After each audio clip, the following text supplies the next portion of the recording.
Hello दोस्तों, कैसे आप सब लोग। मैं हूं मैनाक फ्रॉम सिविल सेंटर और सिविल सेंटर कंसल्टेंट चैनल में आप सबका स्वागत है। तो दोस्तों, आज हम लोग एक स्ट्रक्चरल ड्राइंग के बारे में थोड़ा सा जानेंगे क्या क्या कंपोनेंट्स है स्ट्रक्चरल ड्राइंग के बारे में, और ये भी जानेंगे एक पर्टिकुलर पार्ट जो कि है फाउंडेशन। फाउंडेशन को कैसे हम लोग साइट पे आपका एग्जीक्यूट करते हैं। तो दोस्तों, सबसे पहले स्ट्रक्चरल लेआउट क्या होता है या स्ट्रक्चरल ड्राइंग क्या होता है।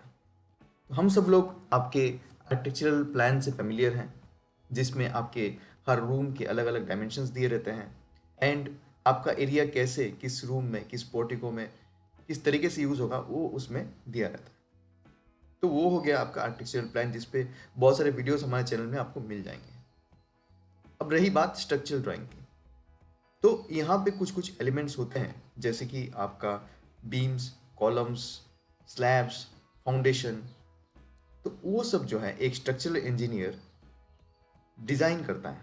यानी कि जितने भी loads as per the standard codes, जो भी कंट्री में, जैसे कि हम इंडिया में आईएस कोड फॉलो करते हैं, उसके हिसाब से जो, और बिल्डिंग के रिक्वायरमेंट के हिसाब से बिल्डिंग किस पर्पज़ के लिए यूज़ होगा एंड कहाँ पे बिल्डिंग कंस्ट्रक्ट होगा, उस पर्पज़ के हिसाब से स्ट्रक्चरल इंजीनियर अपना कैलकुलेशंस करते हैं कुछ कुछ सॉफ्टवेयर यूज़ करके।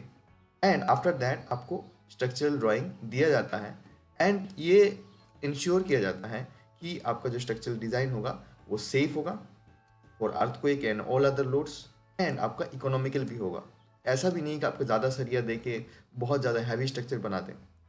तो दोस्तों, यहाँ पे आप लोगों को कुछ कुछ जगह पे बहुत ज़्यादा कॉशन मेंटेन करना पड़ेगा। कुछ कुछ लोग हैं जो आपके हैवी स्ट्रक्चर्स, यानी कि आप देखेंगे सेम तरीके के फुटिंग, सेम तरीके के कॉलम दे के आपको स्ट्रक्चर दे दे रहे हैं विदाउट एनी कैलकुलेशन।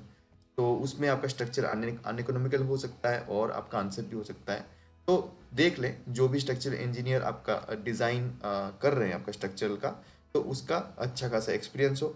अगर और कुछ लोग आपका आर्किटेक्ट से भी आपका डिज़ाइन करते हैं, तो आर्किटेक्ट से तो आपका आर्किटेक्चरल प्लान आप बनवा सकते हैं, बट स्ट्रक्चरल आप किसी स्ट्रक्चरल इंजीनियर से बनाइए तो ज़्यादा बेहतर रहेगा। ओके, तो दोस्तों, अभी हम लोग यहाँ पे फाउंडेशन लेआउट के बारे में जानेंगे। तो सबसे पहले स्ट्रक्चरल ड्राइंग में जो यहाँ पे नोट्स है, नोट्स के बारे में थोड़ा सा जान लेते हैं। तो नोट्स में क्या क्या लिखा है।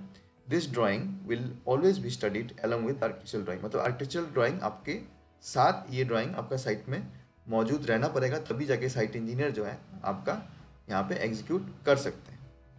All materials and constructions as per IS 456, जो कि आपका IS 456 है वो RCC यानी कि रीएनफोर्स्ड सीमेंट कंक्रीट का कोड है। IS 1893 आपका अर्थक्वेक लोडिंग का कोड है। एंड IS 875 आपके सारे codes, dead load, live load, उसके बाद आपका wind load and load combinations, सारे जो लोड्स हैं ये IS 875 के पार्ट्स कवर करते हैं। ग्रेड ऑफ कंक्रीट दोस्तों यहाँ पे M20 दिया गया है and grade of steel Fe500 HD यहाँ पे दिया गया है। तो M20 कंक्रीट क्या है, इसके बारे में भी हम लोग वीडियो बनाएंगे, हमारे चैनल में वीडियो है, आप देख सकते हैं। और अगर आपका जानना चाहते हैं कि M20 क्या है तो कमेंट में ज़रूर लिखिए। लैप लेंथ यहाँ 50D दिया गया है, क्योंकि इसका मतलब ये है कि 50 times the diameter of the bar. यानी कि अगर हम लोग को मान लीजिए यहाँ पे 16 mm डाय का बार को लैप देना है, क्योंकि एक बार का जो आपका लेंथ आता है 12 मीटर का आता है। तो 16 mm बार का अगर डाया का बार को अगर लैप लैप हम लोग को प्रोवाइड करना है या कि ज्वाइन करना है, तो हमको जो ज्वाइन है वो रखना पड़ेगा 50 इंटू 16, 800 mm का ज्वाइन हमको रखना पड़ेगा दो बार के बीच में। मिनिमम क्लियर कवर, यानी कि आपका कंक्रीट के आउटर सरफेस से रीबार के आउटर सरफेस का जो डिस्टेंस है वो मिनिमम आपके कॉलम में 40 से ज़्यादा रख सकते हैं, 50-60 रख सकते हैं, ताकि आपका माइनर थोड़ा बहुत इधर उधर हो तो वो एडजस्ट हो जाए। एंड लिंटल या कोई भी बीम में 25 से मिनिमम रख सकते हैं, उसको भी आप 30 से 35 आप यहाँ पे रख सकते हैं आपके हिसाब से। एंड स्लैब में 15। तो ये आपके मिनिमम कवर है। एंड ऑल डायमेंशन आपका mm में है, या तो mm में नहीं होगा तो वो यहाँ पे लिखा जाएगा। तो सबसे पहले देखते हैं फाउंडेशन यहाँ पे अगर आप बनाना चाहते हैं बिल्डिंग में, क्या क्या आपके पास यहाँ पे ड्राइंग में रहता है। तो दोस्तों, सबसे पहले यहाँ पे आप देख सकते हैं फाउंडेशन लेआउट रहता है। ठीक है, तो फाउंडेशन लेआउट में देखिए कॉलम के सेंटर टू सेंटर यहाँ पे डिस्टेंसेस दिए हुए हैं। एंड जो आपके फाउंडेशन सेंटर पे नहीं है, जैसे आप ये वाला पर्टिकुलर फुटिंग देख रहे हैं, ये फुटिंग आपका अलोंग दी हॉरिजॉन्टल जो है सेंटर पे नहीं है, तो ये कितना इसेंट्रिक है वो यहाँ पे मेंशन किया गया है। ठीक है, तो ये मेंशन किया गया, बट along द वर्टिकल ये आपका पूरा सेंटर में है, इसलिए वर्टिकल में कोई डायमेंशन यहाँ मेंशन किया नहीं गया। तो ये आपका डिनोटेशन का तरीका है फाउंडेशन का। ठीक है, तो यहाँ पे आपको डिफरेंट टाइप्स ऑफ फुटिंग्स मिल जाएंगे। यहाँ पे देखिए 5 तरीके का फुटिंग है, और इनके जो साइजेस हैं, इन फुटिंग के जो साइजेस हैं, ये आपको मिल जाएंगे यहाँ पे स्केड्यूल ऑफ फुटिंग में। यहाँ पे देखिए सॉरी 6 टाइप का फुटिंग है, यहाँ पे स्केड्यूल ऑफ फुटिंग में आपको साइजेस मिल जाएगा 1350 इंटू 1350, ये इसका साइज है। और डेप्थ, ये डेप्थ क्या है दोस्तों, तो डेप्थ ये है आपका कंक्रीट का डेप्थ है। तो इसके लिए आप ये सेक्शन को रेफर कर सकते हैं, इसके साथ साथ इन तीनों चीज़ को रेफर कर सकते हैं। देखिए ये डेप्थ है आपका 350, तो जो जो भी यहाँ पे डेप्थ लिखा रहेगा वो ये वाला डायमेंशन कंक्रीट का डेप्थ का डायमेंशन है। उसके बाद आप देख सकते हैं यहाँ पे डेप्थ के साथ साथ यहाँ पे 75 mm का पीसीसी एंड 100 mm का यहाँ पे आर्स आपका सैंड फिलिंग किया जाता है। और यहाँ पे जो डेप्थ है टोटल एक्सकवेशन का वो होगा 1.3 मीटर, 1.2 + 1 1.3 मीटर। उसके बाद आपका 100 mm sand filling, 75 mm PCC, उसके बाद आपका यहाँ पे आपका जो कॉन्क्रीटिंग किया जाएगा कवर ब्लॉक लगा के। ठीक है, और रीइंफोर्समेंट क्या है, 10 mm का रीइंफोर्समेंट है, 125 centre to centre along both. यहाँ पे देख सकते हैं 125 सेंटर टू सेंटर इस डायरेक्शन में भी, उस डायरेक्शन में भी। ठीक है, दोनों डायरेक्शन में 125 सेंटर टू सेंटर, और ये जो साइज है ये इसका साइज है। ठीक है, तो यहाँ से आपका कॉलम जाएगा, और ये जो लेंथ है मिनिमम आपका 300 या 250, मिनिमम 250 हम लोग यहाँ पे प्रोवाइड करते हैं कॉलम का डेवलपमेंट लेंथ। ठीक है, तो ये हम लोग का क्लियर हो गया। उसके बाद चलिए देखते हैं हम लोग इसको साइट पे कैसे एग्जीक्यूट करते हैं। ठीक है, तो उसके लिए हम लोग कुछ इमेजेस के थ्रू ये हम लोग जानेंगे। तो जैसे कि आप देख सकते हैं ये वाला लेआउट है, तो ये वाला लेआउट हम लोग साइट में एग्जीक्यूट कर सकते हैं, मैनुअल लेआउट हम लोग कर सकते हैं। बट मैनुअल लेआउट में क्या रहता है आपका, आप जितना भी आप जाएंगे उतना एक्यूरेसी आपको नहीं मिलेगा, टाइम ज़्यादा लगेगा। ठीक है, और के प्रिसीजन में एक्यूरेसी आपको नहीं मिलेगा जितना भी आप कोशिश कर लें। तो टाइम आप बचाएं, एक्यूरेट आप कंस्ट्रक्शन करें, भले ही छोटा प्लॉट हो। You go for total station. तो टोटल स्टेशन का जो रेट है लगभग पर डे के बेसिस पर लोग चार्ज करते हैं आपका 3000 टू अभी का जो जहाँ जब वीडियो बना है 3000 टू 5000 आपका पर डे यहाँ पे चार्जेस है टोटल स्टेशन के। तो एक आप टोटल स्टेशन मंगवा के आप यहाँ पे अपना सर्वे करवा लीजिए, तो आपका जो प्लॉट है, देखिए आपका जो बाउंड्री है, तो बाउंड्री के एक्यूरेट मेजरमेंट्स आपको मिल जाएंगे। उसके बाद जब बाउंड्री के एक्यूरेट मेजरमेंट्स मिल गए हैं, तो अब आपका इंजीनियर जो है यहाँ पे ये जो पॉइंट्स है उसको वहाँ उस बाउंड्री में प्लेस कर देंगे। उसके बाद फिर से वो लोग जाके टोटल स्टेशन से आपका इसमें बाउंड्री का मार्किंग कर देंगे। तो अगर आपका यहाँ पे जो इंजीनियर साइट पे मौजूद हो, तो छोटे प्लॉट के केस में कभी कभी साइट में ही वो लैपटॉप ले जाके या तो ऑफिस में सेंड कर देते हैं सर्वेयर, तो खुद ही तो यहाँ पे जो लेआउट के बाद तुरंत मार्क आपका जो कैड में इंसर्ट करना रहता है इंसर्ट भी कर देते हैं, एंड उसके बाद एक ही दिन में लेआउट और मार्किंग दोनों हो जाता है अगर स्किल्ड सर्वेयर है तो। नहीं तो एक दिन आपका टोपोग्राफिकल सर्वे में लगेगा और एक दिन दूसरे दिन आपका मार्किंग करना पड़ेगा। ठीक है, तो यहाँ पे देख सकते हैं कैसे यहाँ पे मार्किंग हो रहा है टोटल स्टेशन से।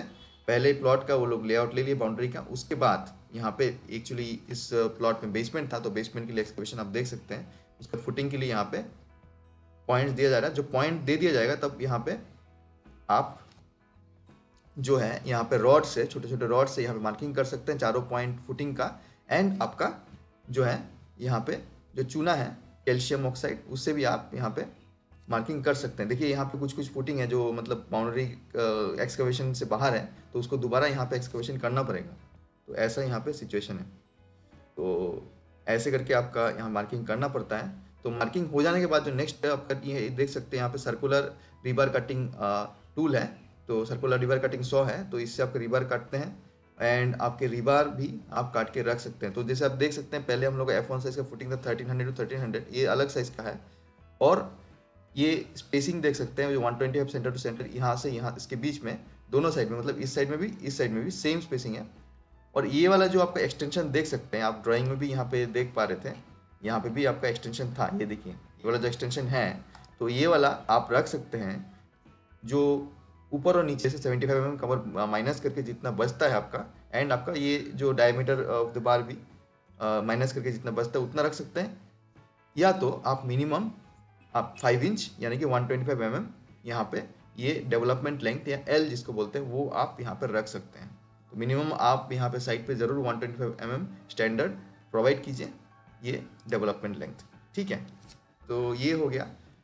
उसके बाद आपका कभी कभी साइट पे यहाँ पे पानी का प्रॉब्लम भी आ सकता है, तो आपको मोटर लगा के रखना पड़ेगा पानी देने के लिए।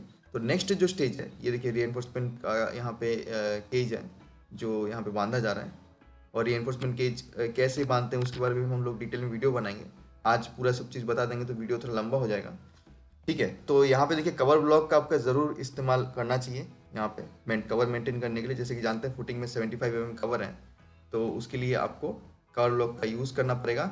उसके बाद उसके साथ साथ ही जब फुटिंग का ड्राइंग एग्जीक्यूट करेंगे, कॉलम का ड्राइंग को भी आपको एग्जीक्यूट करना पड़ेगा। तो कॉलम का ड्राइंग के लिए हम लोग एक सेपरेट वीडियो बनाएंगे, उस पर हम लोग आपका बताएंगे कॉलम का ड्राइंग कैसे एग्जीक्यूट होता है। तो देखिए यहाँ पे आपका सैंड फिलिंग हो चुका है, जो यहाँ पे देख सकते हैं ड्राइंग में आपका 100 mm का सैंड फिलिंग वो यहाँ पे कंप्लीट हो चुका है। उसके बाद यहाँ पे आपका पीसीसी, ये हो गया आपका पीसीसी वर्क्स। तो पीसीसी क्या होता है, आपका 75 mm का पीसीसी होता है ताकि इसको कंक्रीट को एक स्टेबल सरफेस मिले।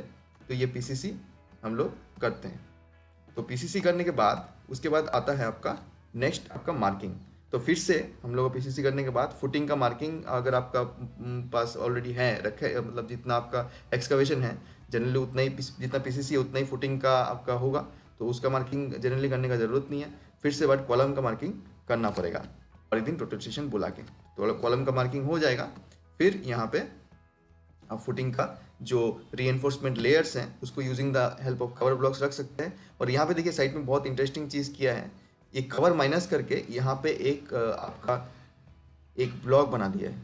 तो इस ब्लॉक से क्या होगा, आप जब यहाँ पे कॉलम्स प्लेस करेंगे तो उससे आपका कहाँ पे आपको रखना है उसको वो आपका इजी हो जाएगा। ठीक है, तो यहाँ पे 40 mm या 50 mm ये लोग कवर लिए हैं, 50 mm माइनस करके आप यहाँ पे एक ब्लॉक बना के रख सकते हैं। तो आपके लेबर्स को अगर ये एडवाइस आप फॉलो करेंगे तो काफ़ी आसानी होगी यहाँ पे प्लेस करने के लिए, बाद में आपको चेक भी नहीं करना पड़ेगा। ठीक है, देख सकते हैं proper amount of cover maintain करके कॉलम को आपका प्लेस किया जाता है। उसके बाद कॉलम प्लेस हो जाएगा, उसके बाद आपका आरसीसी वर्क्स होगा। यहाँ पे using the help of vibrator आप प्रॉपर यहाँ पे वाइब्रेटर यूज़ करके यहाँ पे आरसीसी वर्क्स कर सकते हैं। और आरसीसी वर्क जब करेंगे तब यह ध्यान रखिए कि ये जो आप यहाँ पे लेबर्स जो या फीमेल मुल्ला मेल मुल्ला लेबर्स जो यहाँ पे कंक्रीट प्लेस करेंगे उसका हाइट 1.5 मीटर से ज़्यादा यानी कि 5 फीट से ज़्यादा नहीं होना चाहिए। आराम से वो प्लेस करें, ऊपर से ना फेंकें। तो ये आपको ध्यान में रखना। देखिए आप देख सकते हैं यहाँ पे आके ये लोग यहाँ पे फेंक रहे हैं, ऊपर से अगर फेंक देते तो ये यहाँ पे कंक्रीट का सेग्रीगेशन हो सकता है, यहाँ पे कंक्रीट का क्वालिटी खराब हो सकता है।